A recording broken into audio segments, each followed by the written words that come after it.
Bonjour, bonjour.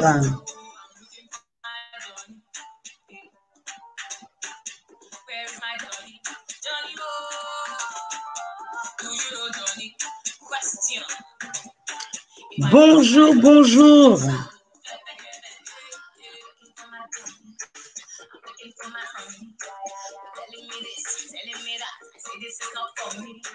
Alors, je suis en train de me connecter. J'espère que vous aussi. Notre émission ne va pas tarder à démarrer. Invitez du monde, partagez.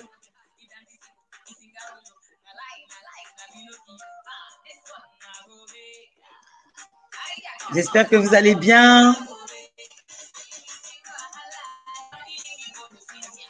Je vous laisse le temps de vous connecter.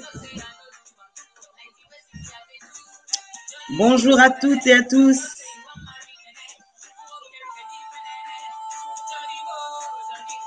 Bonsoir, bonsoir, salut. Mettez-nous des cœurs, des likes, des émoticônes si vous êtes déjà connectés. Indiquez-nous d'où vous venez, votre nom, votre prénom, le pays, qu'on puisse vous saluer et saluer le pays d'où vous êtes.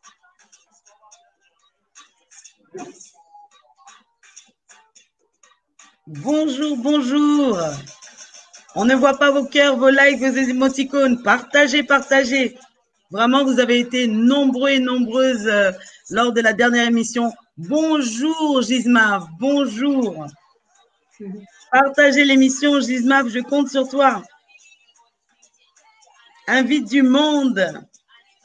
Invite des parents, invite des femmes, invite des hommes. Cette émission, vraiment, pourra répondre aux questions auxquelles on se pose.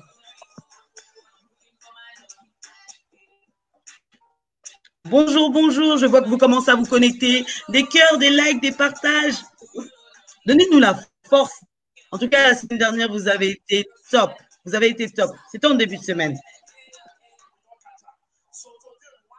Même mes invités, hein, je vous invite vraiment à partager.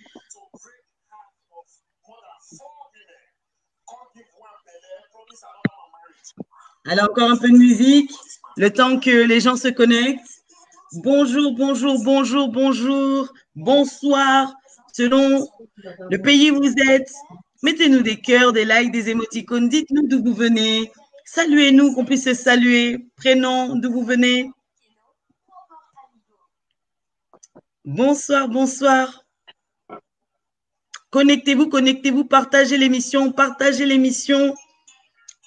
Mes très chers invités, je compte sur vous aussi. Partagez l'émission. Encore quelques minutes et on va démarrer notre live.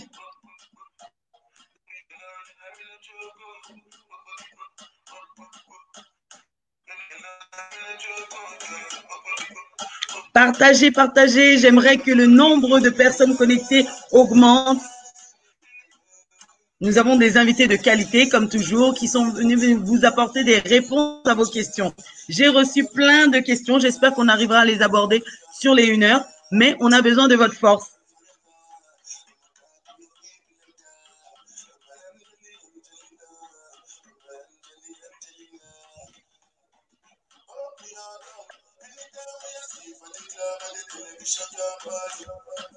Bonsoir, bonsoir. Dites-nous de quel pays vous nous rejoignez.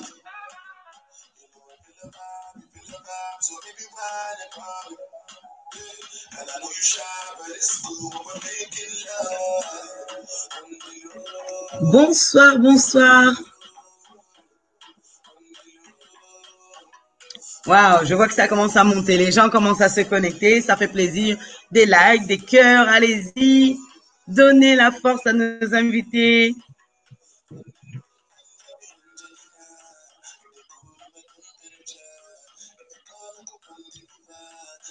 Encore quelques minutes et on va démarrer. Saluez-nous, d'où vous êtes, d'où vous venez, dans quel pays vous êtes, qu'on puisse partager cette thématique qui concerne tout le monde.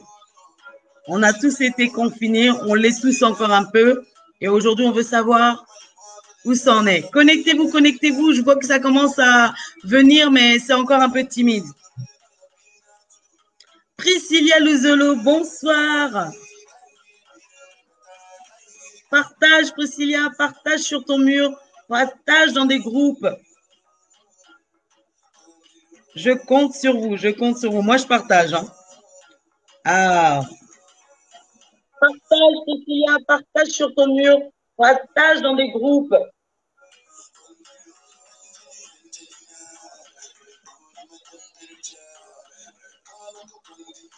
Je compte sur vous, je compte sur vous. Moi, je partage. Hein.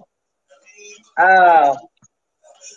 Partage, Priscilla, partage sur ton mur, partage dans des groupes.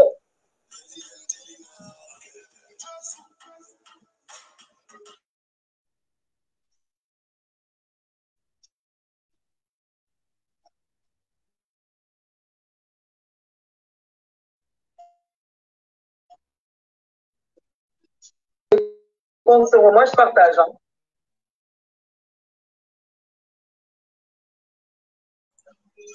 Ah. Je vois que vous commencez à vous connecter, c'est bien. Mes salutations qui nous rejoignent. Bonsoir Laetitia, qui nous vélo. Bonsoir, bonsoir. Encore 2 minutes et on va démarrer notre live. Waouh, ça y est, vous vous connectez. Invitez du monde, invitez, partagez dans des groupes.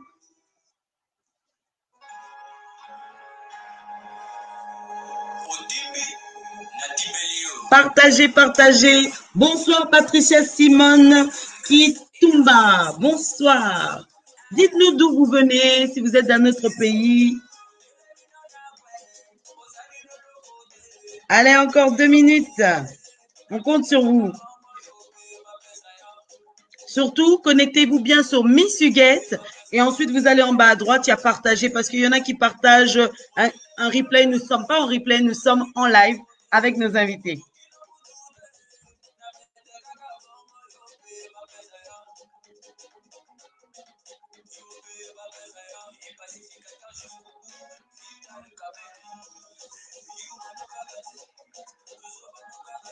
On va démarrer, on va démarrer.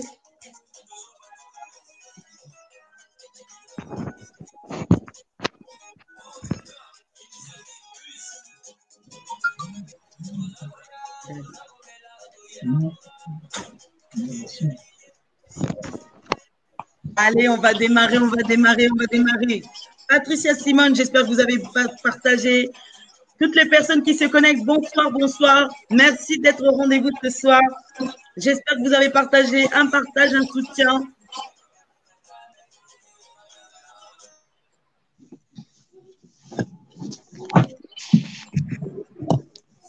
Bonsoir, bonsoir, waouh, ça y est, ça grimpe, ça grimpe. Des cœurs, des likes, des émoticônes pour nous donner de la force. Nous allons démarrer. Alors, est-ce que vous allez bien ce soir? Dans quelques instants, je vais vous présenter nos convives. Pour l'instant, elles sont cachées. Le temps que je fasse une petite présentation, parce qu'il y a des personnes qui ne connaissent pas l'émission. Bonsoir, bonsoir, partagez, partagez. Bonsoir, Tessie Tanda. J'espère que tu as partagé le bon direct ce soir. Bonsoir, Merveille Tossolo. Dites-nous de quel pays vous venez ou de quelle ville. Hein? Parce qu'on sait que ce soir, il y a le Canada qui est aussi au rendez-vous. Partagez, partagez. Alors, je ne vais plus laisser autant de suspense. Pendant que je fais ma présentation, je compte sur votre solidarité pour partager, pour liker, pour poser dès à présent vos questions. On lira tout, on fera passer vos questions en avant. Dites-nous de là où vous venez, où vous êtes. Alors, bonsoir, bonsoir. Je vois que vous êtes nombreux. Merveille vient d'Evry, bienvenue à tous Evry. On va démarrer ce direct. Donc, sans plus tarder, bienvenue dans votre émission Instant H. Je suis Miss Huguette, l'animatrice de l'émission. Voilà, on est sur cette émission pour échanger, débattre différentes thématiques d'actualité diverses, de société. Et c'est vrai qu'on ne peut pas éviter le sujet du confinement. Covid-19 nous a tous confinés et nous sommes réunis ici pour voilà, parler de ce confinement. Alors, sans plus tarder, alors attendez, excusez-moi, il y a un message de la technique.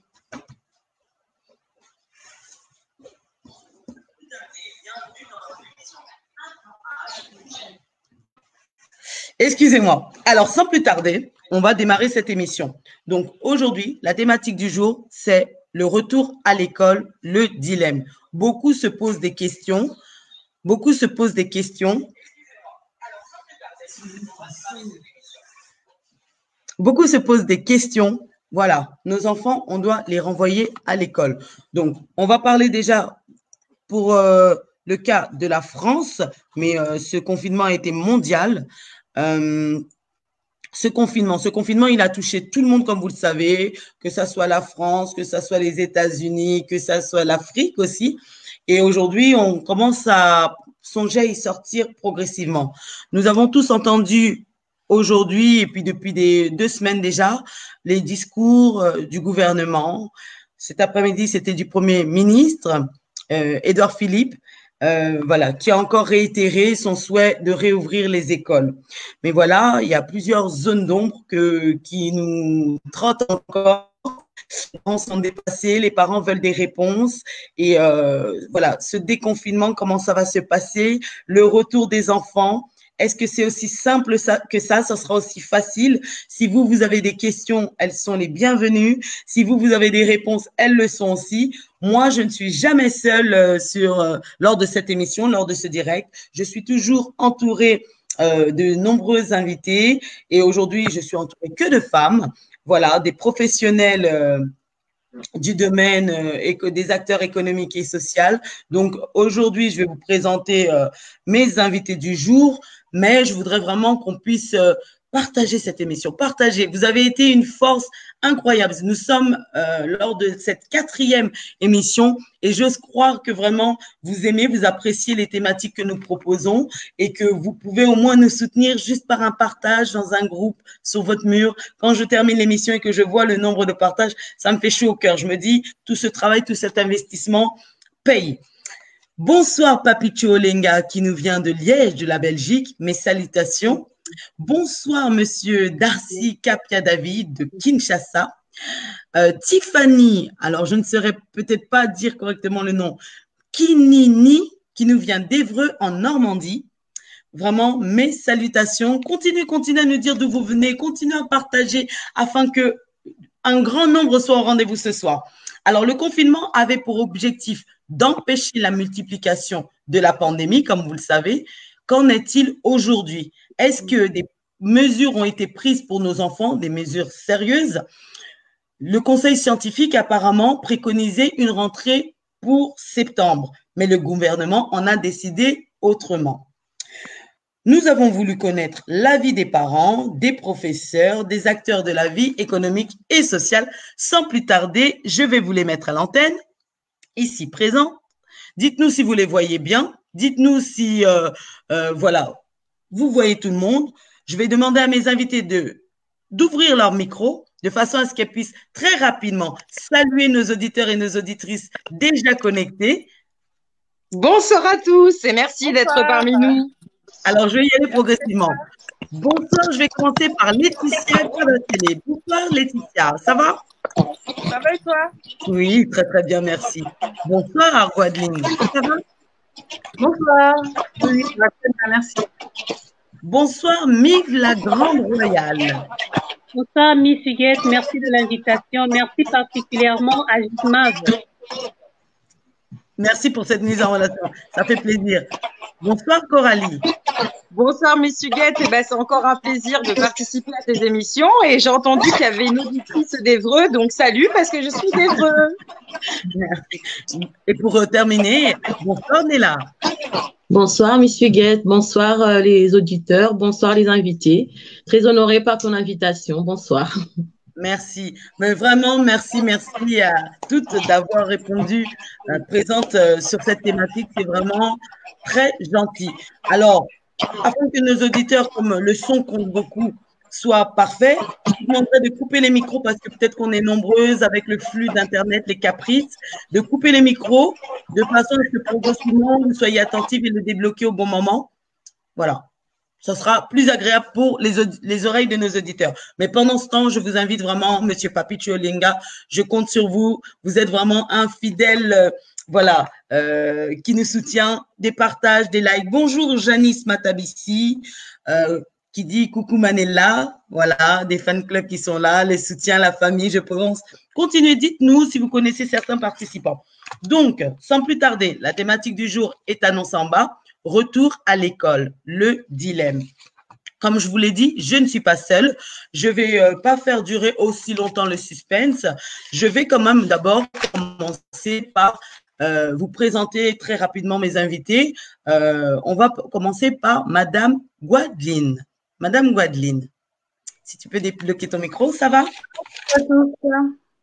Alors, Gwadeline, les gens voudraient savoir, pour ceux qui ne te connaissent pas, qui tu es, si tu peux te présenter, s'il te plaît.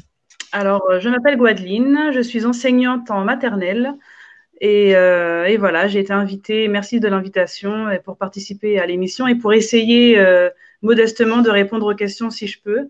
Après, je tiens à préciser que je ne représente aucune délégation syndicale, je ne représente pas non plus le gouvernement, donc je parle vraiment des informations que j'ai en ma possession. Donc voilà, c'est un apport modeste et avec plaisir en tout cas.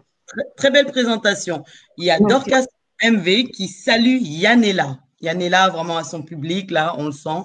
Les gens sont au rendez-vous pour entendre ton message. Je vais passer la parole à Laetitia Cabacele.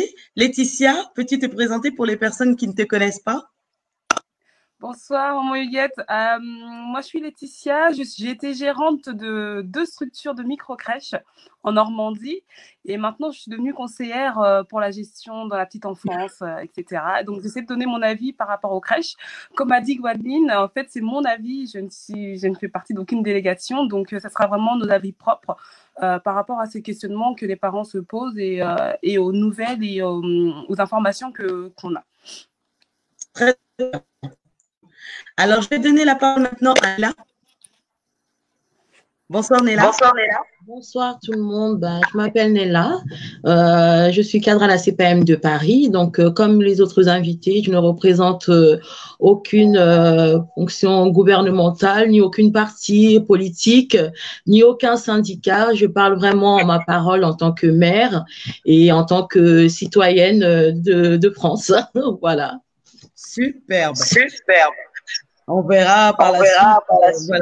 Voilà. Pourquoi on t'a confié, quelles sont les informations que tu peux nous donner. Donc, c'est CPM, oui, c'est la Caisse primaire d'assurance maladie de Paris. Très bien. Très bien. Et ensuite, je vais aller vers un très beau sourire qui illumine Coralie. Oui, bonsoir, Monsieur Guette. Donc, je me présente. Donc, Coralie, parent de l'élève de l'école Jules Michelet à Évreux. Donc, pareil, je ne représente aucun syndic. Je ne fais ni partie politique ou municipal. Je suis beaucoup connue dans ma ville par rapport à un certain magasin où je travaille. Donc, voilà. Donc, je suis honorée ce soir pour partager mon avis et mon point de vue en ce qui concerne la thématique de ce soir. Très, très bien. Je vois que ça continue à se connecter. Je vais saluer encore, je continue quelques minutes. Bonsoir Adolphine Mbouemba, vous l'aurez reconnu, même nom de famille. C'est ma maman. Merci pour ce soutien. Juste après, mon papa, Omba Mbouemba, il est connecté au rendez-vous comme lors de chaque émission. Merci pour votre soutien, merci beaucoup. Et puis, j'ai oublié de présenter une personne que je vais donner la parole tout de suite. Elle va commencer. Alors, bonsoir, Madame Mive, la grande dame. On t'écoute. Peux-tu te présenter parce que je sais que tu as de nombreuses casquettes pour les personnes qui ne te connaissent pas. Bonsoir à tout le monde.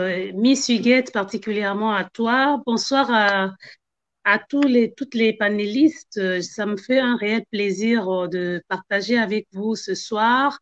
Bonsoir à tous les auditeurs. Je suis Mive la Grande Royale. C'est mon nom d'artiste parce que je suis artiste musicienne engagée.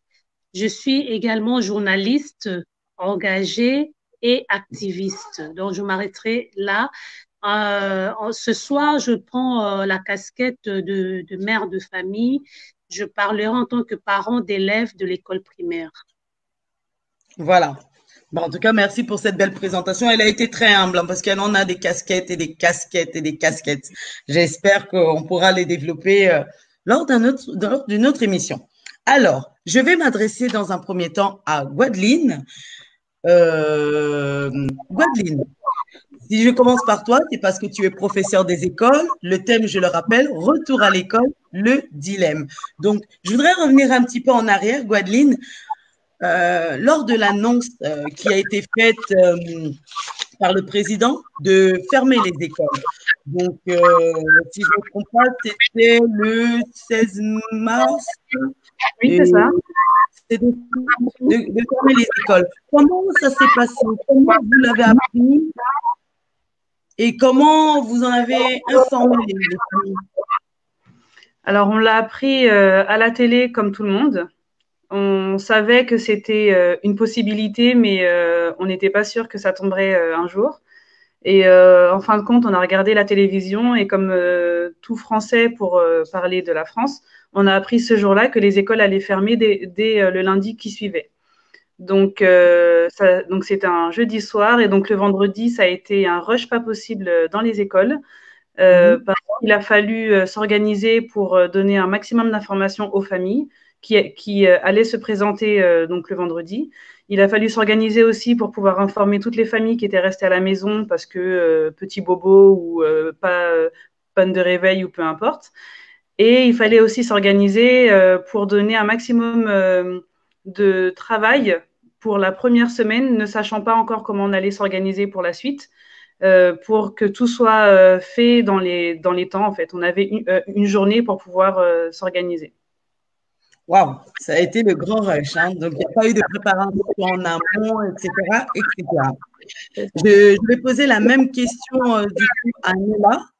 Néla, comment vous avez appris, voilà, dans les bureaux de la Caisse primaire d'assurance maladie, voilà, cet arrêt des écoles et puis 2 jours après, je crois très rapidement, le début du confinement total, général, même des employeurs, des employés.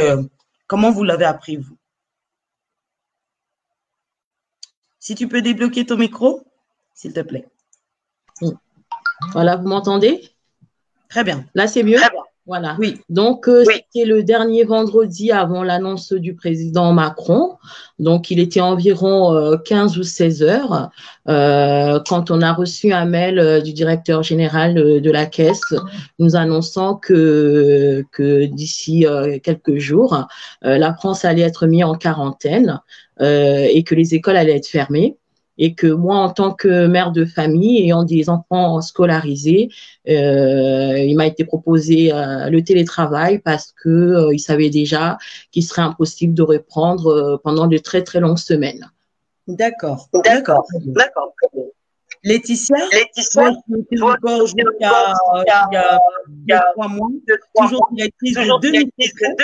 On parle des écoles, mais il y a aussi des crèches qui sont concernées aussi.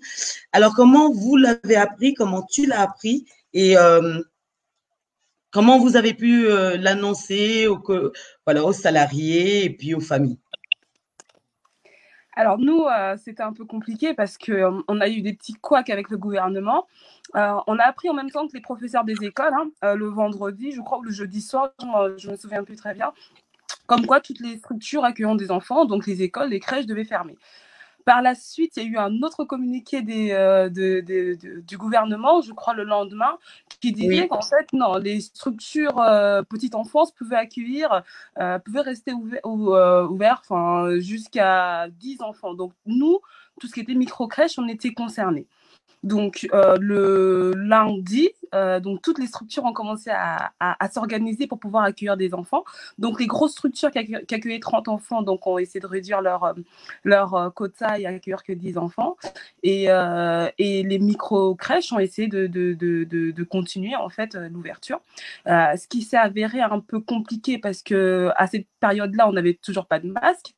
Les gels hydroalcooliques étaient compliqués à obtenir, les gants étaient compliqués à obtenir. Donc, du coup, en fait, on s'est retrouvés, enfin, toutes les structures se sont retrouvées un peu dans une impasse et on a commencé, toutes les structures ont commencé à fermer une par une, à l'exception des structures qui accueillaient du professionnel, de la petite enfance. Donc, vraiment, c'était très, très minime. Wow, ok. Coralie, et toi, comment tu l'as appris en tant que parent d'élève?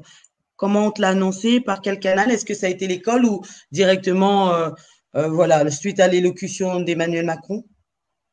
Alors en fait, les derniers temps, je suivais absolument pas du tout les informations.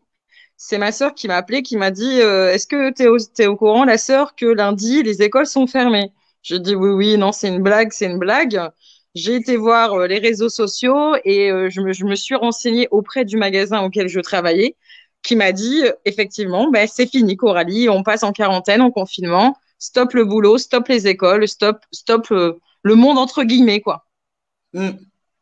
Donc, le boulot te l'a dit. Donc, d'un côté, ça t'a un peu rassuré pour pouvoir garder tes enfants parce que ça allait être compliqué. De toute façon, ça tombait très bien. Je venais de mettre fin à mon contrat et je n'avais pas du tout envisagé de reprendre le travail ces derniers temps. Donc, en fait, le confinement tombait à pic. Très, très bien. Merci beaucoup. Mive, la Grande Royale. Mive, toi qui es au Canada, voilà. Est-ce que c'est différent de chez nous? Est-ce que vous aussi, vous avez eu ce confinement qui a restreint déjà les enfants de ne plus aller à l'école et par la suite, tous les salariés, les travailleurs, c'est la même chose chez vous? Oui, c'est la même chose. Ça a été un arrêt assez brusque, mais très apprécié, parce qu'on a compris tout de suite que le danger était déjà à nos portes et les enfants ont été épargnés de cela. Nous avons apprécié cela et nous l'avons appris par les médias d'abord et ensuite les commissions scolaires telles que ça fonctionne ici au Canada. Chaque école est régie par une commission scolaire qui envoie l'information d'une manière officielle. Et donc, même quand il s'agit d'une tempête de neige, quand il s'agit d'une fermeture d'école, pour avoir l'information sûre, on se réfère à la commission scolaire de chaque secteur où on se trouve. Donc, c'est de la même manière que nous avons appris l'information. Très, très bien. Je vais me retourner auprès d'un professeur des écoles. Donc, l'annonce est faite. Il faut informer les familles. Vous aviez que, si je ne me trompe pas, une journée pour informer. C'est tombé jeudi. Vous aviez que vendredi pour tout préparer, mettre en place et que lundi, cette école à la maison commence à fonctionner. C'est bien ça? C'est ça. On a mis nos capes de super-héros et de super-héroïnes et on a retroussé nos manches, on n'a pas réfléchi et il a fallu aller très vite et être efficace. Et ça a fonctionné dans la plupart des écoles. Enfin, j'ai pas eu de retour d'école où il y a eu un couac d'informations auprès des familles ou autre, quoi. D'accord. On va essayer d'expliquer aussi à toutes les personnes qui sont connectées, parce qu'il y a des personnes qui n'ont pas d'enfants, qui ne savent pas trop quel est le fonctionnement qui a été mis en place. Donc, qu'est-ce qui s'est passé pendant ces 2 mois de confinement, pratiquement 2 mois? Ça a été les vacances pour nos enfants? Alors, pas. Ça a été du boulot et on a dû se réinventer.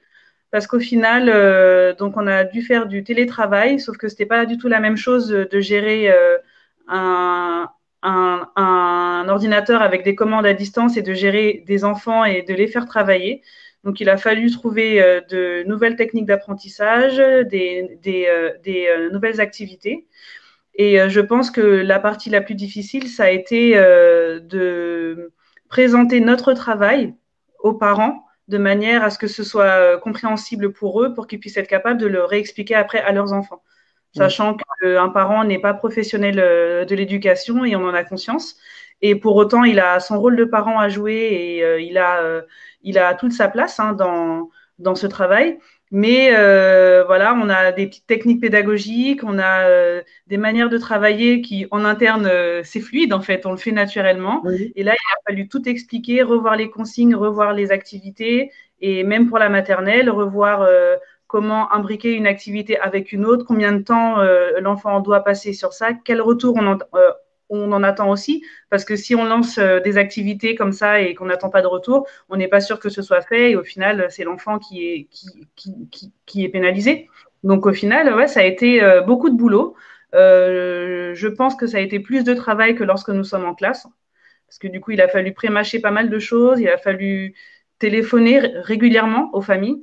Donc on parle souvent des familles décrocheurs, donc comment on peut savoir ça? Parce que des familles d'enfants décrocheurs, pardon, parce qu'en en fait, on nous demande chaque semaine d'appeler toutes les familles de nos classes pour savoir s'ils ont compris les activités demandées, est-ce qu'ils ont eu des difficultés particulières, lesquelles pour essayer d'en lisser le maximum, si la tâche a été adaptée à chaque élève, parce qu'au final, si on a 25 enfants, on a 25 têtes différentes et donc 25 manières d'apprendre différentes aussi, donc il a fallu s'adapter aussi par rapport à ça. Et donc, du coup, on a demandé après donc, d'avoir des retours par téléphone et ça prend énormément de temps. Justement, en parlant de ces retours, je vais donner la parole justement à 2 parents d'élèves pour avoir justement leur retour. Alors, je vais m'adresser à Coralie qui, juste avant le confinement, a décidé de mettre fin à son job qui, voilà, pour peut-être mieux s'occuper, se réorganiser et se réinventer. Et justement, Coralie, être parent-prof comme ça, ce n'était pas prévu dans ton organisation, garder les enfants confinés. Alors, quel est ton ressenti, quel est ton bilan de ce confinement? Comment vous Alors moi, mon bilan de confinement, il a été plus que positif parce qu'en fait, comme tu me connais déjà bien, je suis de nature très positive attitude et carpe diem. Je relativise toujours tout. En fait, je me dis que c'est juste une passe dans notre vie qui va s'estomper au fur et à mesure du temps, que derrière nous, il y a pire que ça. On est en bonne santé, on a un toit, on a de quoi se nourrir. Et que moi, ça m'a permis de me rapprocher de ma fille. C'est vrai que je ne l'avais pas évoqué il y a un an. Et tu l'as su il y a très peu de temps. Il y a un an, le père de ma fille a eu un terrible accident de la route qui est devenu tétraplégique. Donc, le film Intouchable, vous voyez ce que c'est. Et donc, ça m'a permis de me réapproprier ma fille et de voir ses capacités, malgré que je connaissais ses capacités en matière scolaire et également pour mon fils. Mais moi, j'ai aimé et j'ai adoré jouer l'institutrice. Il manquait plus que mon tableau et ma petite baguette pour taper du poing et donner des images. Mais moi, j'ai vraiment adoré ce confinement. Et s'il pouvait perdurer, honnêtement, moi, je kiffe. Ah, je te kiffe. Vous étiez bien dans votre monde, je voyais tes lives, ce vie ma vie, l'institutrice confinée avec tes enfants, ça t'allait très bien. Ah ouais, non, mais je me suis fait la playa dans ma cuisine, comme tu as vu, en maillot de bain, avec le mojito, le soleil, les fenêtres grandes ouvertes. Je me suis dit… Tu peux rappeler les âges de tes enfants? Je sais que tu as 2 enfants. Alors oui, il y a Noah qui a 13 ans, donc en classe de 5e, et puis Fanny qui est en classe de CE2, donc 9 ans. Donc ils l'ont très bien vécu parce qu'en fait, ils le vivent à travers moi. Donc je leur transmets mes énergies. Donc en fait, ils ne peuvent être que sereins. Ils ont compris la situation. Et te remettre dans le bain comme ça, des cahiers, des mathématiques, des formules. J'ai adoré. J'ai adoré. J'ai trop adoré. J'ai adoré. Bon, nous le dit si fluidement. Elle a adoré. Donc, je vais m'adresser maintenant auprès de Mive, la grande royale.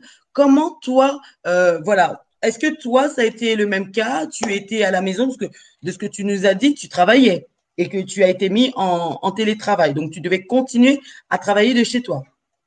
Effectivement, je continue à travailler de chez moi, mais en suivant, bien entendu, l'évolution des enfants avec les travaux. C'est pratiquement le même rythme que vous avez en France. Il y a le suivi régulier des emancignants chaque semaine et puis l'envoi des tâches scolaires à faire, donc des trousses pédagogiques que nous recevons par email chaque semaine. Et donc maintenant, au niveau de la maison, ce que nous faisons, nous, on dispatche le travail scolaire de l'enfant par journée. Bon, au début, on a commencé un peu par 1 heure de travail par jour, après 2 heures de travail par jour. Après ces 2 heures de travail, les enfants peuvent faire ce qu'ils veulent. Ils peuvent s'occuper comme ils veulent, mais au moins qu'ils aient assigné 2 heures de travail par jour. Et on s'est amusé aussi, je reconnais que c'est un temps, puisqu'on continue encore le confinement, c'est un temps qui nous a vraiment permis et qui nous permet de nous, comment dire, d'éprouver encore la joie de partage en famille. On a partage de très bons moments de repas, comme l'a dit Coralie, des jeux ensemble en famille, des anecdotes. Les enfants viennent nous présenter des numéros qu'ils créent et nous aussi, les enfants nous embarquent dans leur au contraire de Coralie, nous, c'est vraiment les enfants qui nous gèrent en fait. Qui nous entraînent dans leur rythme. Et nous, parents, on est très souvent submergés par le travail. On se laisse aller dans l'ambiance que les enfants ramènent à la maison. Donc, oui, des moments de plaisir, vraiment, on a pu les avoir. Mais aussi, on a essayé de garder le moment de travail pour que ça ne reste pas comme des vacances, juste des vacances. On a essayé de trouver l'équilibre entre les deux. Et tous les jours, c'est ce qu'on essaye de faire. Bah, super, merci pour cette très belle information, comment ça s'est passé dans ton univers. Je salue Ava Berger, merci beaucoup pour toute cette force que vous nous donnez. Mes salutations à tous, on fera défiler vos salutations, n'hésitez pas, et vos questions surtout. J'ai un message de Priscilla Louzolo qui dit effectivement, mais ce rôle-là peut être bien exécuté que si on n'est pas en télétravail, car pour ma part, ça a été très compliqué. Ben, merci beaucoup, Priscilla, de nous partager ton expérience aussi. On a besoin de savoir comment vous, ça s'est passé. Aussi, ce moment de confinement, d'autres étaient au chômage partiel, chômage total, et d'autres, étaient en télétravail. Pas évident de répondre aux clients, pas évident de faire des réunions avec les enfants à côté. Voilà, vous avez des salutations, surtout pensez à bien bloquer les micros. Comment dire? Laetitia, même en étant chefrise, directrice de micro-crèche, tu as aussi la casquette de maman. Et comment s'est passée cette partie-là du confinement? Ah, moi, ça a été très compliqué. C'était très compliqué pour ma part. J'ai 3 enfants, donc la dernière qui a 1 an et demi. Et mon grand, il est au CE1 et mon deuxième, il est en grande section. Donc, autant vous dire qu'il ne peut pas travailler tout seul. Donc, obligé de partager mon temps entre l'un qui est au CE1 et l'autre qui est en grande section et ma fille qui a 2 ans qui ne peut pas se gérer non plus toute seule. Et en plus de ça, mon travail à côté. Donc, ça a été super compliqué, sachant que le papa, lui, n'a pas eu de confinement, si ce n'est que pendant 2 semaines. Et par la suite, en fait, il est reparti travailler. Donc, moi, j'étais vraiment toute seule à la maison à gérer les devoirs, à gérer la nourriture, les courses, enfin, tout à côté. Et moi, j'ai trouvé ça très compliqué.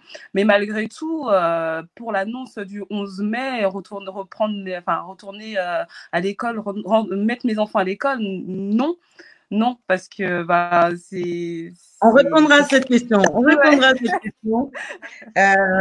J'en ai perdu une au cours de chemin. Je n'ai plus Néla qui va se reconnecter, je le crois. Bon, on va progresser dans les questions, en tout cas, du moins. Donc, tu nous as dit… Oui, Gwadine. On t'écoute. Merci pour les interventions des 2 mamans, enfin des 3 mamans. Là, du coup, je pense qu'on a un vrai panel intéressant de mamans qui le vivent très bien, de mamans qui sont dans l'entre-deux et de mamans un peu débordées. Et l'avantage aussi de travailler en télétravail pour nous enseignants, c'est d'avoir un meilleur rapport avec les parents et d'avoir plus de temps pour échanger avec eux et vraiment de les déculpabiliser du temps de travail parce qu'il ne peut pas être comme en classe, ça c'est une évidence. Et le plus important, c'est justement de recréer ce lien familial et de partager des moments. Donc, il fera peut-être moins d'exercices de maths, mais il va faire un gâteau avec maman ou il va faire un coloriage juste à côté de maman. Maman ou bien papa travaille en télétravail. Enfin, c'est vraiment le moment de réinventer aussi sa famille et pas se mettre de pression par rapport au travail pédagogique. Justement, par rapport à ce travail pédagogique, alors, je ne sais pas toutes ces mamans que vous y avez pensé, mais voilà, Le résultat que j'ai là, on me dit qu'il y avait trop de devoirs à la maison. Ah Est-ce oui, qu'il y en a eu plus que ce que vous proposiez à l'école? Est-ce que vous pouvez entendre tous ces parents qui étaient dépassés par tous les devoirs? je peux répondre, maman? Allez, vas-y, Laetitia. Parce que moi, j'ai trouvé, c'est pas qu'il y en avait beaucoup, mais c'est que quand on a 2 enfants en bas âge, ça dépend aussi des âges des enfants. Il y a des enfants qui sont quasiment à l'âge de l'adolescence et qui peuvent gérer leurs devoirs un peu tout seuls. Et puis nous, on vient derrière et on contrôle. Ça, il n'y a pas de souci parce que j'ai mes frères qui sont dans ce cas-là. Mais quand on a des enfants qui sont CE1, qui apprennent juste à lire, à l'écriture, qui apprennent juste les maths, les multiplications, et le deuxième qui est en grande section, où il faut aussi fournir un travail. Moi, clairement, je n'ai pas eu beaucoup d'échanges avec les profs de mes enfants, si ce n'est que par mail, parce que j'étais énormément débordée. Et c'est pas, je ne sais pas s'il y en a eu plus ou moins, c'est que c'était juste difficile à gérer quand on a 2 enfants qui sont très rapprochés et il faut être constamment avec eux, quoi. J'ai Gismave Gigi qui indique qu'elle aussi, elle a 4 enfants. Félicitations. Et de tous les niveaux. Une situation très compliquée, mais on a eu à s'adapter. Oui, oui. Est-ce que ça, tu l'entends, Gwadeline? Et puis, la question s'adresse aussi à Laetitia, hein, parce que, voilà, vous êtes dans le domaine des enfants. Oui, non, mais j'entends très bien. Après, c'est vrai que c'est une question c'est une famille. J'entends bien. Après, c'est vrai que c'est une famille. Il y a un micro qui fait retour, si vous pouvez là. Est-ce que vous nous entendez bien? Dites-nous si vous nous entendez, des likes, des cœurs, hein, les petits. Voilà. Votre force. Gwadeline, à toi la parole.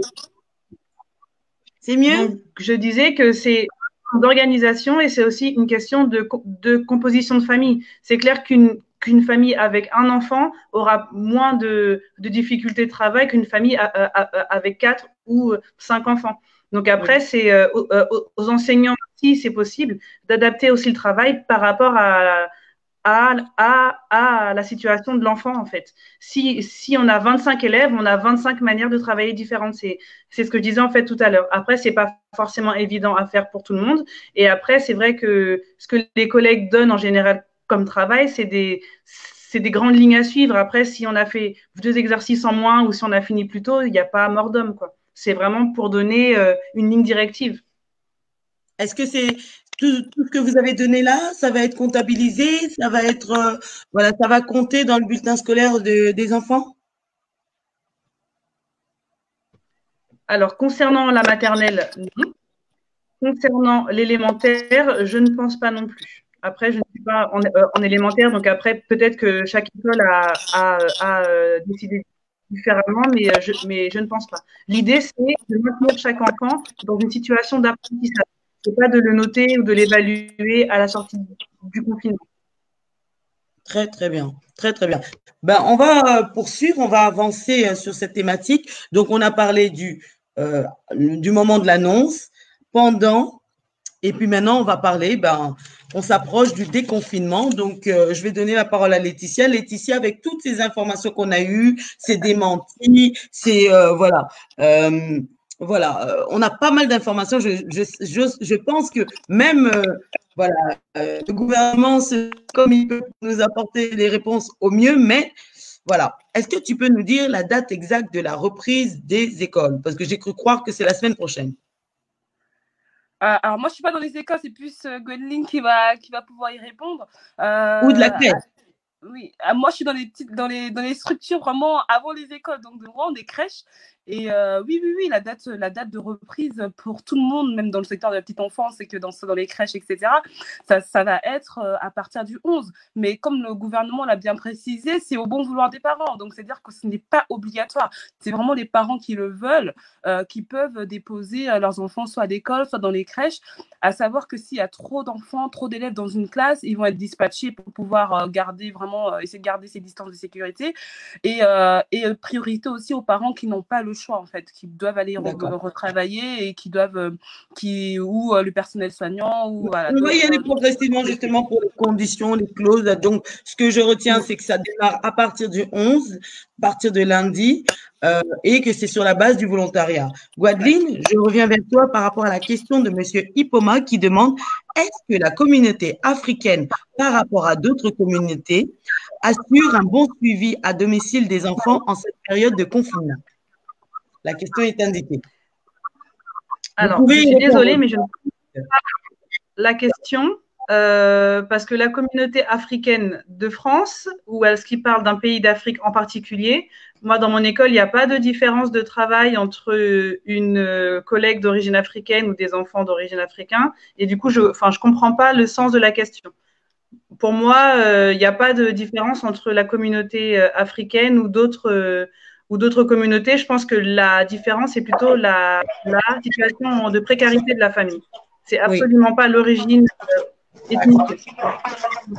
Mais pour les enfants qui étaient déjà en difficulté, que vous suiviez dans les classes, voilà, il y a différents, il y a le haut niveau, il y a ceux qui ont un peu plus de difficultés.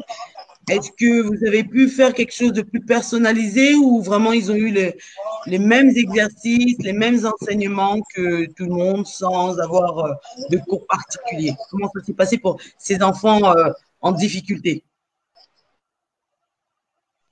Alors, chaque enseignant est maître de son apprentissage, donc ça va être compliqué de répondre pour les collègues, mais effectivement, si on sait qu'on a un élève en grande précarité, on adapte forcément le travail par rapport à ses capacités ou par rapport à son matériel technique, s'il a un ordinateur à la maison ou pas, si quelqu'un peut l'aider à lire la consigne ou pas, etc., en fait.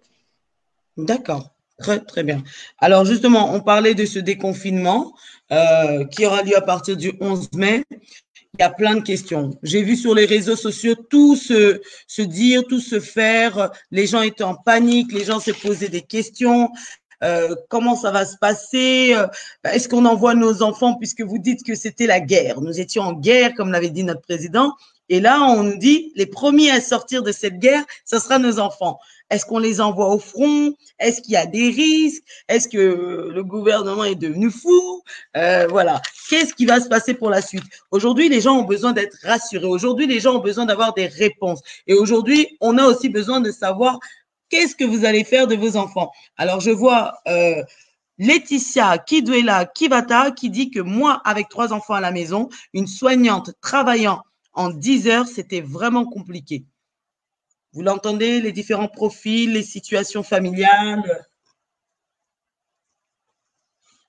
Vous pouvez le comprendre, ça? Rentrer, être personnel soignant, avoir ce travail qui était très difficile. Et on vous salue encore, tout le personnel soignant, pour tout ce que vous faites. Vous comprenez que ce n'était pas évident? Oui, bah, bien sûr. Déjà, nous, pas personnel soignant, on devait garder nos enfants et travailler. Pour les personnes qui faisaient du télétravail comme moi, on a dû déjà se réorganiser. Et puis, depuis, en plus encore les personnels soignants, parce que du coup, eux, ils travaillent, ils étaient au front. Ils avaient aussi cette peur d'attraper cette maladie, de revenir, de contaminer leur famille, leurs enfants, etc. Donc, oui, je comprends que ça a pu être compliqué la période de confinement pour ce personnel-là, oui. D'accord. Pour la question de M. Dada Ipoma, peut-être que j'ai des précisions. Quelqu'un m'envoie un message. On me dit peut-être qu'il voulait dire que tous les enfants ne sont pas logés à la même enseigne dans l'égalité des chances. Donc, en travaillant en ligne, est-ce que ça n'a pas encore creusé cette différence? Gwadeline? Moi, j'ai eu un problème technique, ça a coupé. Ah. Est-ce que ce serait possible de me répéter la question? J'ai une question là d'un auditeur sur WhatsApp qui me demande « Tous les enfants ne sont pas logés à la même enseigne dans l'égalité des chances en travaillant en ligne. » Est-ce que vous pouvez le comprendre? C'est vrai. Ah oui, complètement. Ça, c'est une évidence. Après, à ce moment-là, il a fallu faire un choix au niveau sanitaire et effectivement, il fallait créer d'autres inégalités que celles qui existaient déjà, mais il a fallu préserver la santé des enfants, des parents et de la population, en fait. Alors, ben, je vais poursuivre sur Coralie. Coralie, donc toi, tout s'est très bien passé. Tu aurais souhaité même rester confinée avec tes enfants.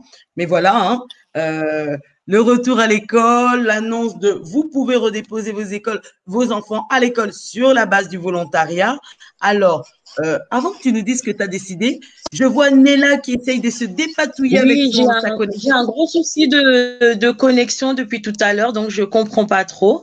Donc, je ne sais pas s'il y a une question qui m'a été posée. Avant de redonner la parole à Coralie, Nella, d'accord. Toi, tu travailles à la Caisse primaire d'assurance maladie. On nous dit, voilà, les écoles à partir du 11 mai, c'est reparti, les enfants vont aller à l'école. Cependant, il y a des parents, on verra si dans notre panel, il y en a ou pas, qui ont fait le choix de ne pas les remettre à l'école. C'est un choix, c'est louable, hein, la santé n'a pas de prix, mais voilà. Qu'en est-il par rapport aux décisions aussi derrière qui ont été prises par rapport au gouvernement? Est-ce qu'on peut faire tout ce qu'on veut? Est-ce qu'on peut rester jusqu'à septembre avec nos enfants en étant payés, par exemple, par notre employeur? Alors, d'abord, ce qui a été décidé en premier lieu quand le confinement a été décidé et la fermeture des écoles, c'est que les parents avaient un arrêt de travail dérogatoire, c'est-à-dire que auprès de leur employeur, ils devaient juste préciser qu'ils s'arrêtaient parce que l'école fermait. L'employeur nous déclarait à nous CEPAM que leur employé s'absentait. Nous, on leur versait les indemnités journalières et au niveau des parents, c'était complètement transparent parce qu'ils avaient à peu près 90% de leur salaire. Donc, c'était le cas depuis le 18 mars, malheureusement, jusqu'au 30 avril. Donc, ce qu'il faut savoir qu'à compter du 1er mai, l'arrêt dérogatoire pour garde d'enfants a été suspendu. Donc, maintenant, les parents salariés doivent se référer à leur employeur qui est chargé de les prendre en charge en fonction de leur contrat de travail et de leur payer en chômage partiel. Donc, le chômage partiel, c'est à peu près 80% du salaire net. Sachant que certains parents qui, par le biais de leur entreprise, ils avaient carrément fermé leurs portes parce que ne pouvaient pas poursuivre l'activité, certains employés étaient déjà en chômage partiel. Et il faut savoir que le chômage partiel est dégressif. Donc là, les parents, comme je disais, il n'y a plus l'arrêt dérogatoire pour garde d'enfants, ils passent en chômage partiel. Par contre, il faut savoir que le chômage partiel, c'est jusqu'au 31 mai. Donc, à partir du 1er juin, il n'y aura plus de chômage partiel rémunéré par l'employeur. Donc, les parents qui décident de garder leurs enfants à la maison, sachez que à la fin du mois de juin, il n'y aura peut-être pas de salaire. Et ce qui est vraiment très compliqué parce que je ne sais pas selon les villes. Moi, j'habite dans la ville d'Evry dans le 91. L'école n'est ouverte que, par exemple, pour le cas de mes filles, j'ai 2 jumelles qui sont en moyenne section. Elles ne seront accueillies que 2 fois dans la semaine et ce jusqu'à la fin de l'année. Alors, nous, on s'est posé la question de savoir poser son enfant 2 jours dans la semaine. Entre-temps, le chômage partiel qui va prendre fin le 31 mai, comment les parents vont reprendre le travail, comment tout ça va s'organiser. Sachant que, comme a bien rappelé la directrice de l'école de mes filles, que ces 2 jours par semaine, c'est jusqu'au 5 juillet, c'est-à-dire à la fin de l'année scolaire. Alors, un parent qui doit expliquer à son employeur que je dois m'absenter 2 jours dans la semaine pour garder mon enfant, c'est un peu compliqué. Donc, qu'est-ce qui, avant que tu nous dises ce qui risque d'arriver, malheureusement, ou heureusement, on verra, je redonne la parole à Coralie, parent d'élève. Alors, Coralie, suite à cette annonce de reprise d'école, malgré le fait que ça se passait très bien pour toi, quelle est la décision que toi, tu as prise concernant tes enfants? Est-ce que tu souhaites les remettre à l'école ou tu as cette possibilité de continuer de faire l'école à la maison? Non, je les renvoie à l'école tout simplement pour leur vie sociale, tout simplement parce que nous, on ne vit pas dans la peur. À un moment donné, il faut aller au combat. Comme on dit, comme a déclaré Macron, c'était la guerre. À un moment donné, on va au combat. Si on continue à rester dans une peur, l'été va passer. Sans doute, le virus sera probablement là ou pas. Et comment on fera avec une rentrée en septembre où ça sera une rentrée où tout le monde devrait être présent. Donc, je la renvoie. J'observe. Ma fille était, elle était demi-pensionnaire. Elle mangeait à la cantine. Donc, jusqu'à la fin du mois de mai, elle rentre manger. On verra bien. Les gestes barrières, moi, ce sont des choses que je n'ai pas appris. Je les ai appris avant même qu'il y ait le Covid. Le gel hydroalcoolique, mes enfants l'utilisaient depuis au moins plus de 5, 6, 7 ans. On est assez maniaque des microbes, on est assez angoissé. Donc, en fait, les gestes, ils les ont très bien intégrés et je leur fais confiance. Ils prennent déjà le transport tout seuls pour aller chez ma maman à 1h30 de chez moi. Donc, en fait, je les observe, même dehors, voir. Ils sont venus une fois avec moi dans un magasin. J'ai analysé leur comportement, en fait. Je me suis un petit peu cachée. Et en fait, j'ai vu que ce sont des enfants qui ont compris, qui ont même plus que compris que moi-même et que certains adultes. Donc, je prends la responsabilité de les envoyer. Si tout va bien, tant mieux. S'il se passe ce qui doit se passer, que ma fille tombe malade, j'assumerai les conséquences et j'avouerai, je dirai, j'ai eu tort.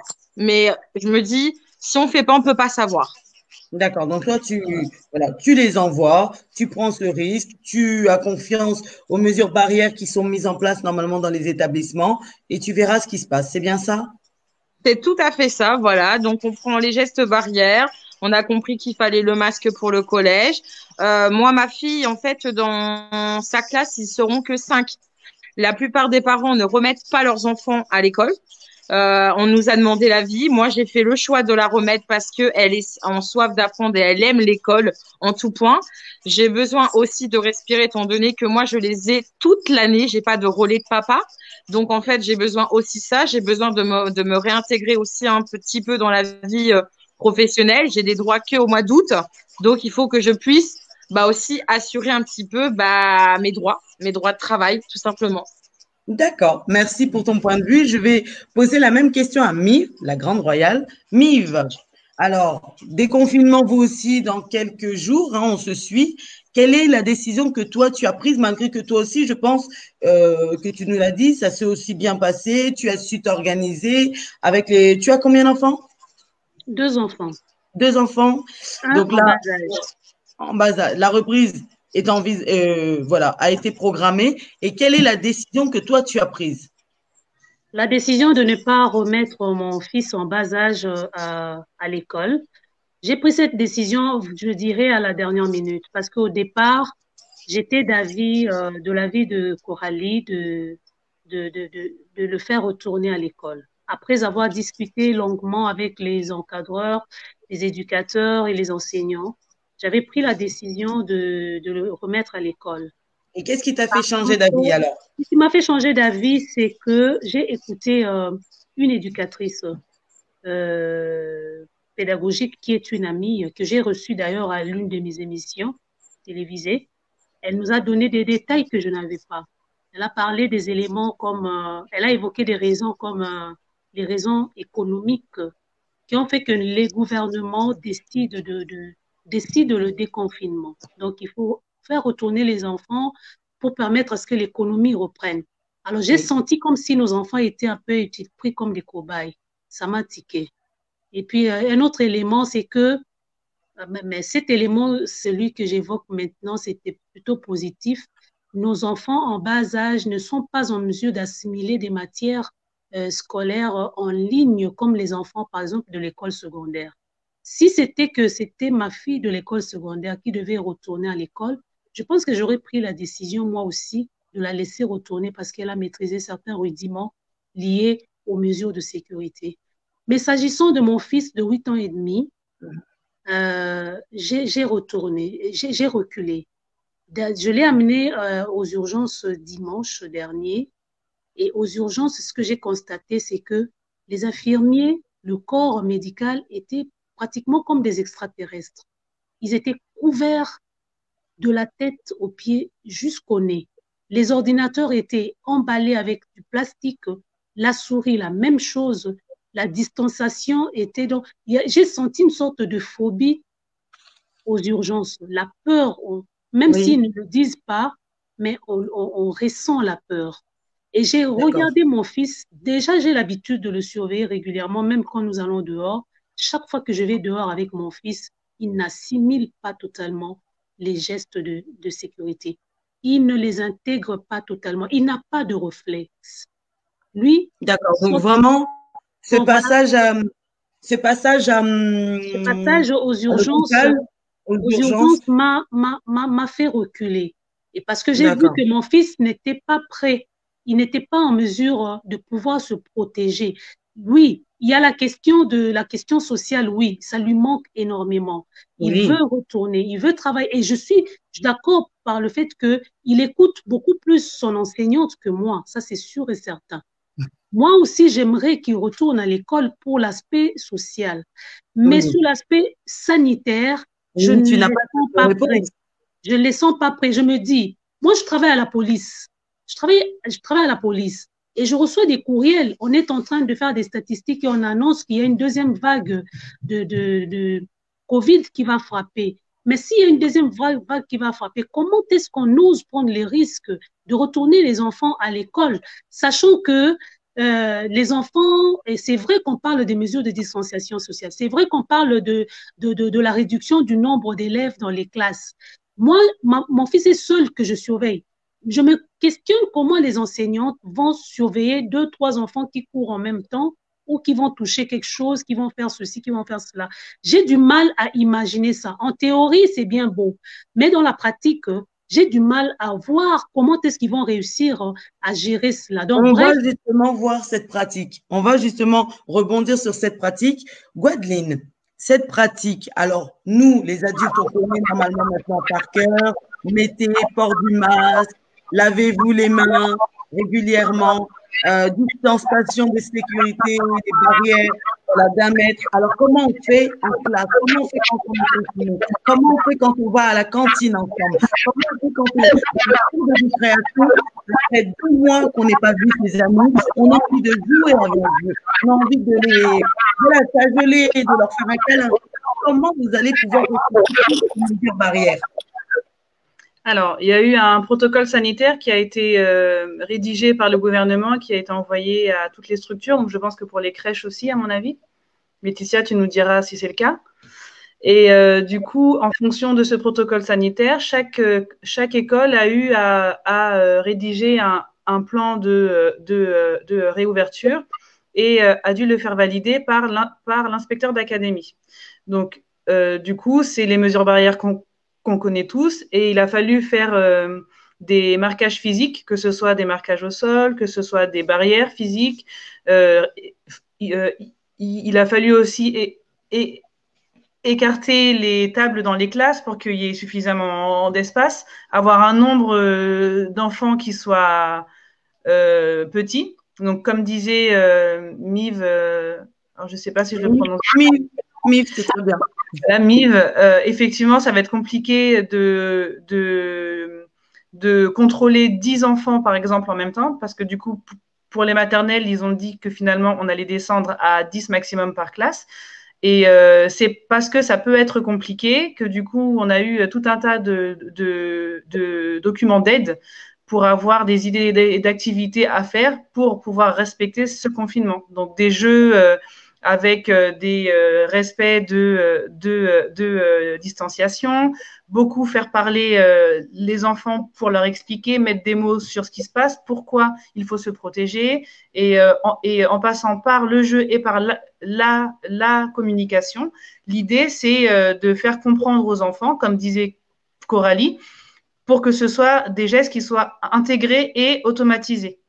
Après, c'est une situation qui est inédite. Donc, c'est vrai qu'on va voir dans les faits comment ça se passe dans chaque école. D'accord. Laetitia, à la crèche, les petits bambins qui sont tout petits vont prendre des jouets, vont les toucher, vont les mettre dans leur bouche, vont les reposer. Comment ça va se passer? Alors, il faut déjà comprendre, il faut déjà dire aux parents, moi je pense qu'il faut leur dire que déjà, ce ne sera pas une continuité pédagogique comme on l'a connue. Même si les enfants retournent à la crèche, même s'ils retournent à l'école, ce ne sera pas pareil parce que du coup, déjà, les profs, ils vont déjà essayer de s'adapter déjà à la situation. Les enfants doivent s'adapter à la situation. Ils doivent s'adapter à la situation des enfants qui vont à l'école et qui restent à la maison, donc gérer et les parents qui sont à l'école et les parents qui sont à la maison. Donc du coup, même si on remet ces enfants en structure ou à l'école, ça ne sera pas la même chose. Ils ne vont pas apprendre, ils vont pas reprendre les bases où ils sont arrêtés. Et à la crèche, c'est encore plus différent parce que du coup, nous, on est une structure d'accueil. mais on n'est pas une structure, comment on va dire, on est plus une garderie, on va dire ça comme ça, et on n'a pas cette continuité pédagogique à respecter par rapport aux écoles. Mais par contre, on est là parce que vous avez la partie sanitaire quand même. Exactement, et comme Miguel l'a dit, en fait, on est vraiment là parce que c'est juste un enjeu économique. Il faut que l'économie reprenne. Donc tu es cash, là, tu nous dis les choses. Oui, il faut que l'économie reprenne, il faut que les parents... Donc c'est pas pour l'éducation de nos enfants, c'est pas pour... Là, moi, je pense qu'il faut dire clairement aux parents que c'est vraiment pour que l'économie reprenne. Il faut que les parents puissent retourner travailler à partir du 11. Il faut que les enfants aient un moyen de garde. Il faut que, voilà, et c'est juste que l'économie reprenne. C'est plus l'enjeu économique que l'enjeu social. Donc, c'est-à-dire que les parents qui sont comme Coralie, qui sont tout seuls avec leurs enfants et qui doivent retourner travailler, il faut qu'ils aient un moyen de garde. Donc, le seul moyen de garde qu'ils vont avoir, c'est quoi? C'est soit les crèches, soit les écoles. Parce que prendre une nounou, des choses comme ça, c'est compliqué, parce que les nounous aussi, c'est compliqué d'avoir, etc. Donc, c'est vraiment un enjeu économique. Et deuxièmement, nous, dans les structures, dans les crèches, on ne va pas avoir ce côté où beaucoup de manipulations qu'on fait avec les enfants, des dessins, des jeux où on se fait des câlins, où on doit se toucher, etc. Il n'y aura plus ces activités-là. Donc, on sera vraiment purement une garderie.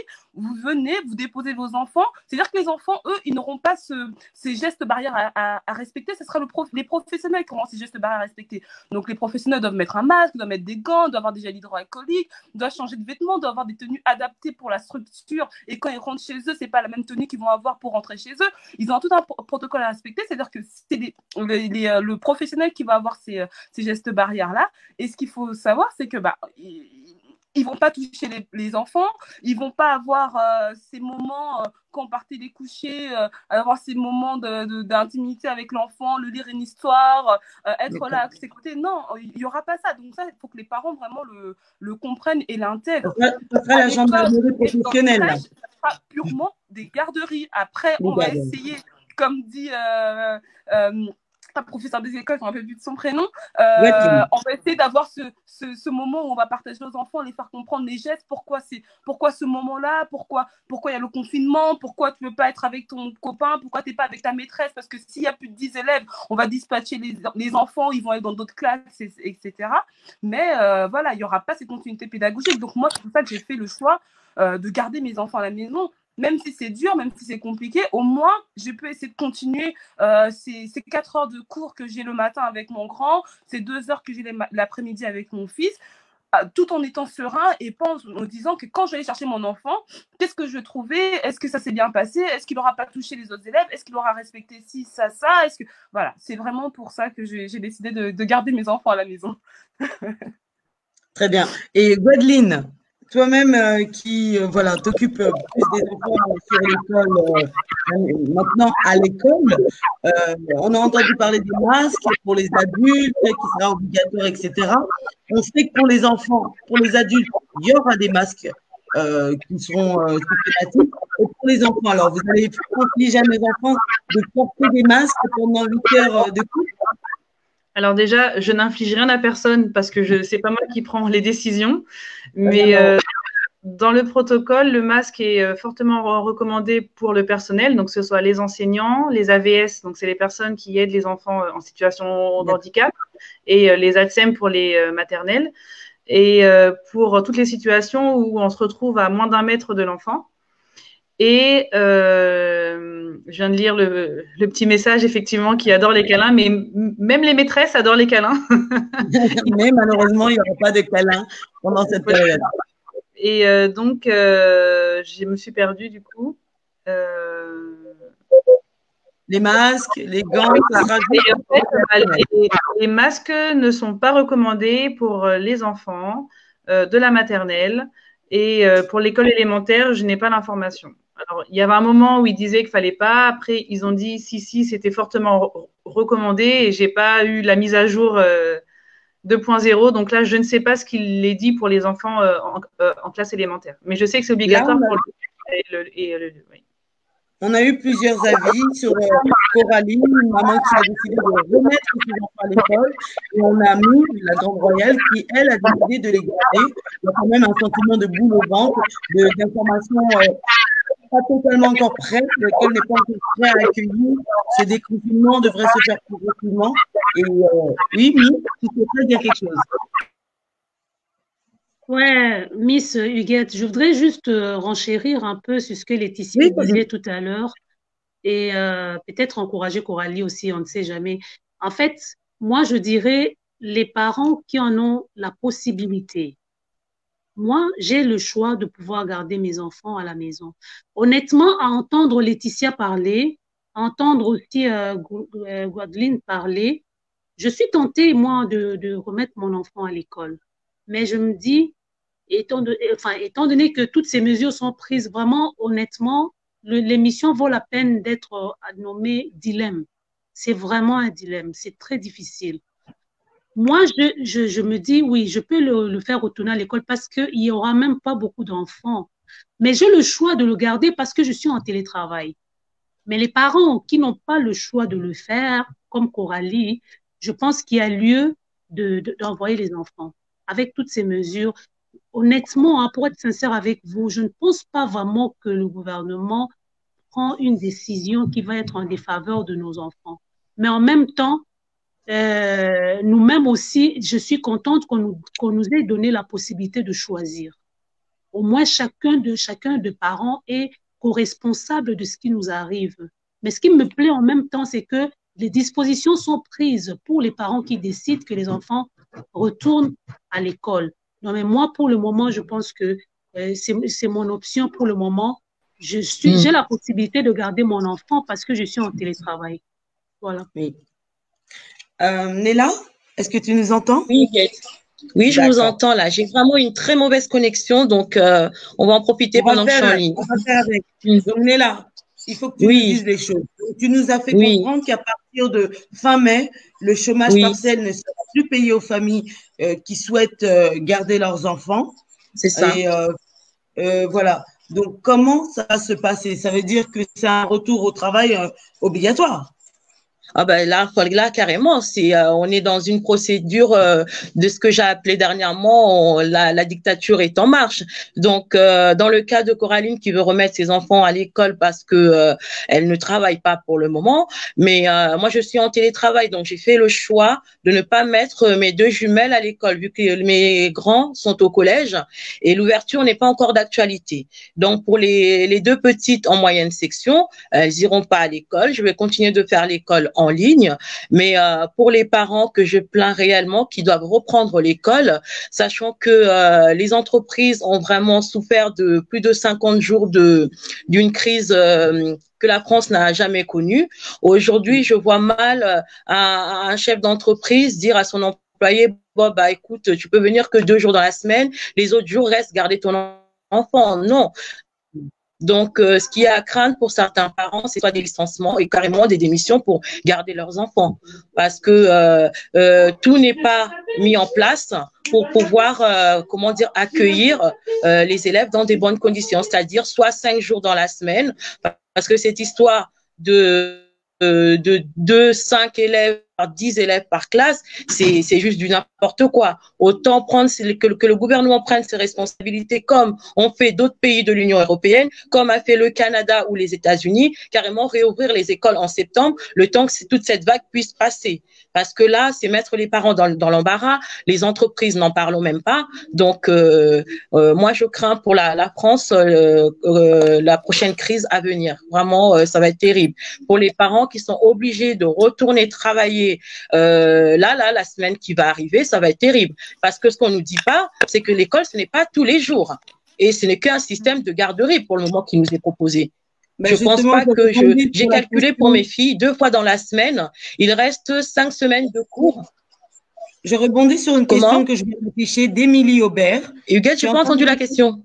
Alors, je suis en train de la lire. Enfin, elle nous informe, elle dit, bonsoir, excusez-moi, il y a un écho, si vous pouvez diminuer un téléphone. Bonsoir, le choix de choisir bien vague, car mon enfant en grande section n'a pas été accepté car je ne travaille pas. Gwendoline, tu le comprends ça? Donc, je crois qu'il y a des choix, il y a eu des priorités, vous ne pouvez pas reprendre tout le monde. Alors déjà, je voudrais revenir sur ce que tu as dit Néla et mélanger avec ce qu'a dit Miv. Effectivement, en fait, on est renvoyé à nos responsabilités individuelles. Donc, il n'y a pas de choix ou de mauvais choix. En fait, chaque personne choisit en fonction de sa propre situation, de ses envies, de ses possibilités, de son travail. Peu importe les raisons, c'est vraiment personnel. Donc, il n'y a pas à dire c'est bien de le faire ou c'est pas bien de le faire. Chaque personne fait en son âme et conscience. Après, effectivement, comme a dit Laetitia, en termes de mesures barrières, il y a plein de choses qui ont été mises en place, mais ça n'a pas encore été testé. On ne sait pas encore comment ça va fonctionner et si ça va fonctionner. Donc là, ça va être des expériences qui vont être faites. Pour revenir sur ce qu'a dit Néla, le fait de mettre que 10 enfants par classe, bah, le problème, c'est que si on les prenait tous d'un coup, ce serait impossible d'appliquer les mesures barrières. Donc, ce serait compliqué de dire on réouvre les écoles en pleine pandémie, mais il n'y a pas de mesures barrières dans les écoles. Mais quand ils sortent des écoles, par contre, il faut se laver les mains à la maison. Enfin, je pense que pour un minimum d'homogénéité des mesures, il faut que ce soit partout pareil. Après, je n'incite pas du tout les familles à retourner à l'école, comme l'a compris Miv, et je n'incite pas non plus à rester à la maison. Chaque personne fait en fait en son âme et conscience, vraiment. J'ai une question qui me vient à l'instant. On me demande, alors j'essaie de reformuler la question. Bon, j'ai demandé à la personne de la reformuler parce que je n'arrive pas à la lire en fait.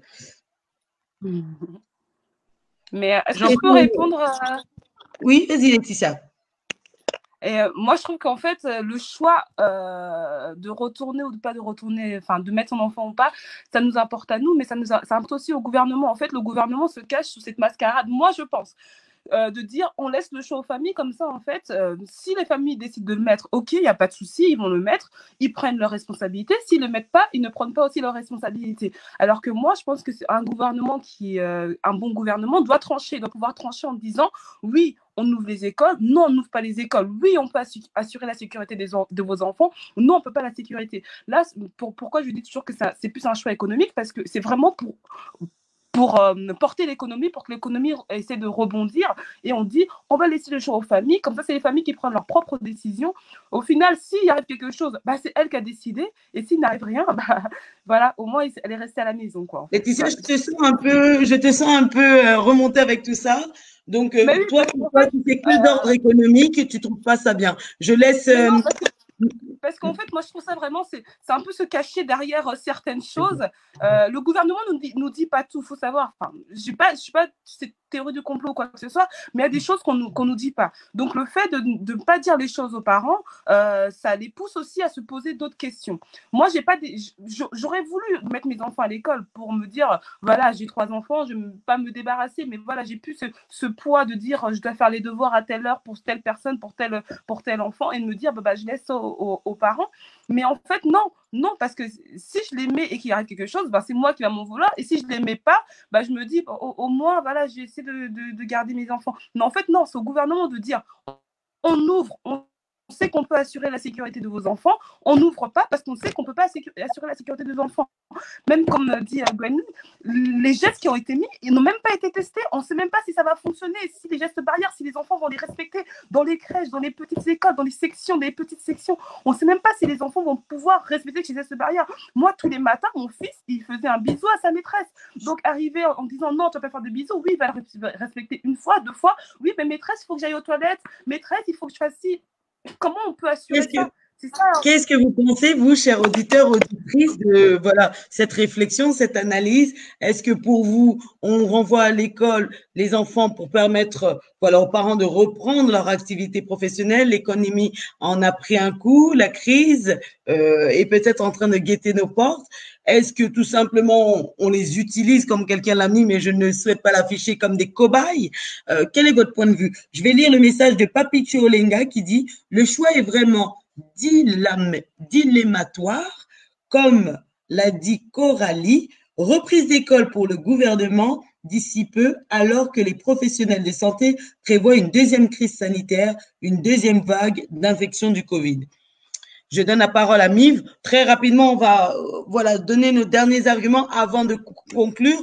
Comme je le dis toujours, vous êtes nombreux connectés, un petit partage pour toutes les personnes qui viennent de nous rejoindre. Ça pourra vraiment, voilà, les gens regarderont en replay, ça pourra vraiment répondre à des questions que les gens se posent. N'hésitez pas à poser vos dernières questions.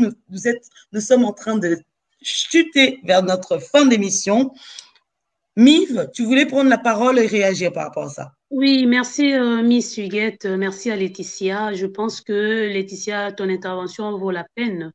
Effectivement, moi, lorsque je disais la co-responsabilité, c'était plus pour souligner un peu l'aspect répressif que nous n'avons pas. Mais en quelque sorte, d'une manière insidieuse, cet aspect reste parce que c'est comme si effectivement le gouvernement ne prend pas ses responsabilités.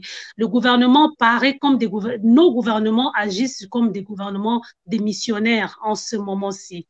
Comme ça, que si quelque chose arrive, évidemment, c'est la faute, on ne sait pas. Parce que ici, là, on sait qu'on a tous les droits de porter plainte, de se mettre en collectif, d'agir comme on veut. Et donc, on se déculpabilise un peu. Ça, c'est vrai. Tu as tout à fait raison. Je pense qu'on les a votés. Les gouvernements sont là pour la population. Donc, ils doivent porter leur couille, comme disent les Québécois ici. Ils doivent agir parce qu'ils sont là pour ça. Donc, ils doivent réfléchir sur ça. En même temps, les professionnels de la santé eux-mêmes aussi sont un peu pris au piège parce qu'ils se retrouvent, eux, au four, au moulin, ils sont des intermédiaires entre les parents et le gouvernement et ils sont pris là-dedans, dans ce piège-là. Et en même temps, ils sont aussi des parents, ils se retrouvent du côté du gouvernement, ils se retrouvent du côté des parents à entendre entendre un peu Gladline et puis à t'entendre, je pense vraiment qu'il y a lieu, malheureusement, pour nos parents qui n'ont pas de choix, de pouvoir repenser leurs choses. Les enfants méritent d'être protégés. Même si les statistiques aujourd'hui prouvent qu'il y a un risque réduit du côté des enfants et des femmes, ça c'est ce que je viens de lire aujourd'hui dans les réseaux du SPV, de la police, on doit se protéger. Il faut éviter maintenant que cette vague-là aille attaquer les enfants qui vont sortir bientôt dans le déconfinement. Et on va pleurer encore des morts comme on vient de pleurer. Je pense que les administrations doivent porter leurs pantalons et prendre des décisions qui se doivent pour tout le monde. Très, très bien. Mais en tout cas, moi, j'ai beaucoup aimé vos interventions. Vous savez que l'émission a une durée. Nous avons un petit peu débordé. Ce que je vais faire, je vais donner la parole à Nella pour pouvoir faire la conclusion. Malheureusement, on aura certainement une deuxième partie pour savoir à la rentrée justement comment ça s'est passé, connaître l'évolution. Nella, par rapport à l'assurance maladie, qu'est-ce que tu peux dire par rapport à tout ce que tu vois, les arrêts maladie et voilà, cette maladie, déjà, juste une dernière question pour toi, parce qu'on ne t'a pas trop entendu. Est-ce que tu as un retour qui prend en charge tous les malades du Covid les malades du Covid sont pris à charge à 100% par l'assurance maladie. Donc, les malades sont encore là, les arrêts arrivent encore, les hospitalisations, les factures d'hospitalisation, on les règle encore. Et malheureusement, je ne sais pas si vous avez parlé du cas Kawasaki, on a de plus en plus d'hospitalisations d'enfants qui sont signalées. Ce matin, j'ai dû encore régler 45 factures d'enfants en réanimation à l'hôpital Necker. Donc, c'est quelque chose qui est réel. Donc, au niveau de l'assurance maladie, comme je disais tout à l'heure, par rapport à l'indemnisation des parents, il n'y a plus rien. Donc, c'est au bon vouloir de l'employeur maintenant. Et en ce qui concerne l'évolution du CODIV, la maladie est encore là puisqu'on continue à recevoir les arrêts maladie et les notifications d'hospitalisation tous les jours. Donc, Kawasaki, pour ceux qui ne le savent pas, apparemment, ce serait la déclinaison du Covid-19 sur les enfants. Coralie, ta conclusion à toi, est-ce que ça a fait évoluer ta décision, changer, ou est-ce que tu as compris aussi le point de vue de tout un chacun et qu'est-ce que tu pourrais dire à nos auditeurs et auditrices qui nous écoutent, qui sont encore très indécis par rapport à leur réponse, leur décision de les remettre ou pas lundi? Non, c'est vrai que j'ai bien écouté, donc ça remet toujours en question. Je tente le coup. Voilà, je tente parce que je suis quelqu'un qui tente toujours le coup pour dans les choses de mon quotidien en fait. Donc, je prends le risque. Ma décision est propre. Comme on dit, qui verra, verra. Voilà. Mais je pense que si c'est pas maintenant, bah, si c'est... Moi, je m'étais programmée pour septembre, hein. Les gens m'avaient pris pour une folle. Ils disaient, mais non, faut qu'ils y retournent avant.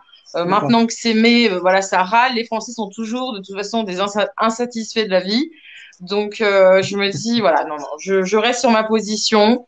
J'ai confiance en moi, j'ai foi en Dieu, et puis je donnerai un petit positif, un petit message pour dire d'ici une semaine ou deux comment se passe l'école Oui, auprès des enfants. Voilà, je vous en tout donnerai cas, un petit très bon. aperçu. Alors, Laetitia, un mot de la fin, toi qui, voilà, consultante en petite enfance, les crèches, les parents, est-ce qu'il faut aller remettre nos petits nounours à la crèche ou ton mot à toi que tu souhaites partager avec les auditeurs et les auditrices?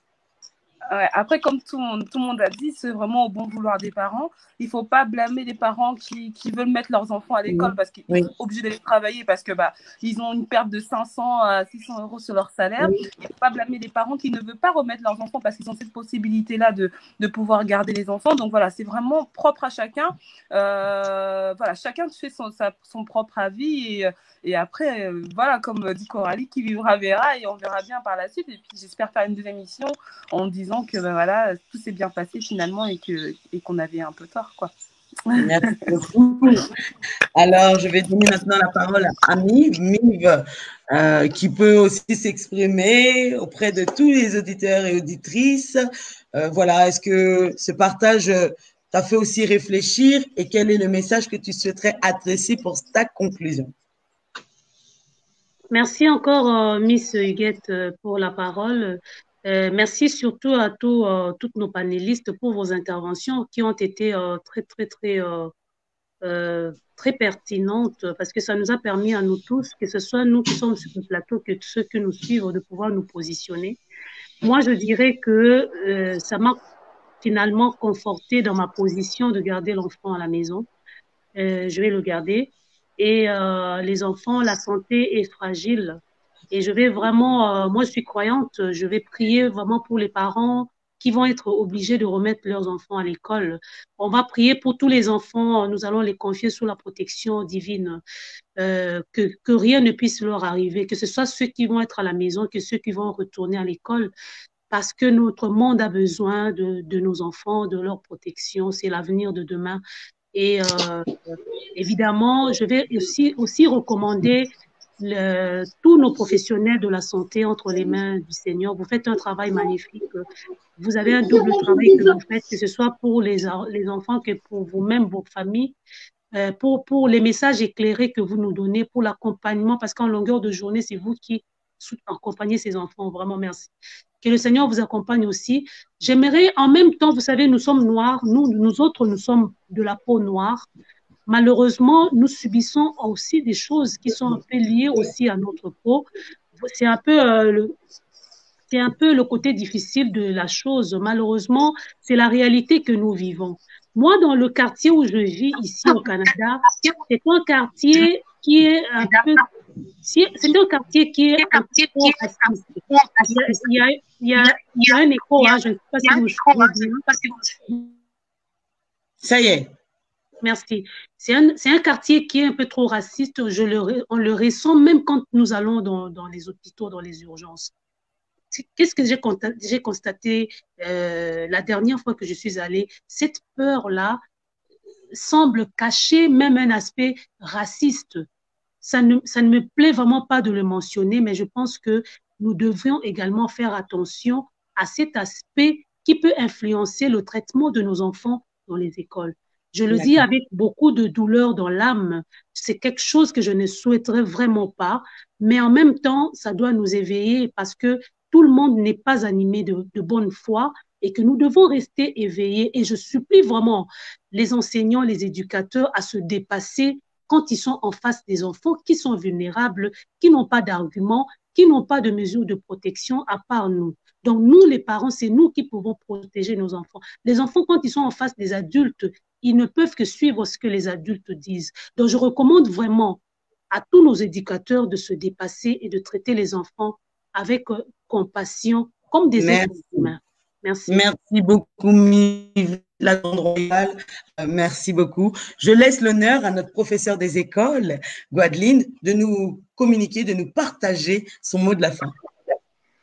Déjà, je suis très contente d'avoir participé à l'émission. Donc, merci, Miss Huguette, de nous avoir permis de débattre et d'échanger, de pouvoir ressortir ce qu'on avait peut-être dans la tête depuis plusieurs jours et puis on savait pas trop comment. Voilà. Donc là, ça nous a permis aussi de pouvoir en parler et avoir peut-être des avis contraires, mais de nous permettre de construire notre réflexion. Je réponds à Mive. Alors sache que être professeur des écoles, en tout cas, c'est souvent par passion. Il y a encore certaines personnes qui sont aigrises, mais elles sont en voie d'extinction et c'est très bien. Il y a encore beaucoup de professeurs et d'éducateurs et de personnel qui travaillent auprès des enfants qui le font par passion et donc du coup, on le fait vraiment avec le cœur et avec de la compassion, comme tu le disais. C'est un grand préjudice, cette situation, pour les enfants, mais également pour les élèves et pour les personnels qui travaillent avec les enfants. Le mot de la fin, écoutez, bon courage. Bon courage. L'émission et le titre dilemme, c'est vraiment bien trouvé parce que c'est un dilemme pour tous les acteurs. Oui. D'essayer de trouver le meilleur choix possible, mais je pense qu'il n'y a qu'en essayant qu'on va y arriver. Donc, essayons de faire ce que nous pensons être le mieux. Et voilà. Peu importe la décision choisie. Bon, en tout cas, merci à vous tous. Alors, on a perdu encore Néla qui a un grand problème de réseau, mais j'ose croire que son message est passé. Merci Laetitia, bon courage dans tout ce que tu fais dans la petite enfance. Merci Coralie pour ce rayon de soleil que tu nous as apporté, cette bouffée. Tu as un grand fan club là qui t'a suivi. Mive, la grande royale, un grand merci, une femme posée, policière, attention, on a tout ce qu'il nous faut ici. Et à notre professeur des écoles, Gwendoline, un grand merci pour cet honneur. Je souhaite vraiment présenter à tous les enseignants, le corps de l'éducation nationale, une bonne rentrée, beaucoup de courage, prenez soin de vous parce que ces décisions viennent d'en haut. Si ça ne tenait qu'à vous, je pense que voilà, chacun aurait pu faire son choix, mais c'est le travail, il faut y retourner, il faut retourner au charbon. Et merci vraiment aussi, une bonne rentrée donc, aux enfants, aux familles qui vont reprendre. Bon courage aux parents qui ont décidé de continuer à rester des parents profs jusqu'à la fin, jusqu'au bout. Et vraiment, merci à vous, chers auditeurs, auditrices. Ça fait vraiment plaisir que vous ayez tenu jusqu'à cette heure-ci. Merci et encore toutes nos excuses pour ce retard. Voilà, je remercie vraiment toutes les personnes qui nous soutiennent, toutes les personnes qui, voilà, nous partagent leurs expériences, leurs témoignages. N'oubliez pas d'aller mettre un pouce sur la page. Ça permettra que lors des prochains directs, vous ayez l'alerte. Ce que je vais dire, c'est que je vous l'avais promis la semaine dernière, mais on attendait certaines personnes. Donc, samedi, on se retrouve samedi soir pour la thématique de toutes les personnes qui sont bloquées dans le monde entier. Ça y est, on vous les a retrouvées. Une personne est au Togo, une personne est au Congo, une personne est au Sénégal et on a aussi des agences immobilières. On aura agences de voyage, pardon. On aura Air France, on aura pas mal de gens et ils doivent donner des réponses. Les gens sont bloqués et ils veulent rentrer chez eux. Donc voilà, ça sera samedi soir à 22h. L'affiche sortira d'ici peu. Quant à moi, je vous dis rendez-vous samedi, mais surtout partagez. Et vraiment, bon courage à tout le monde et à très bientôt. Merci beaucoup. Au revoir.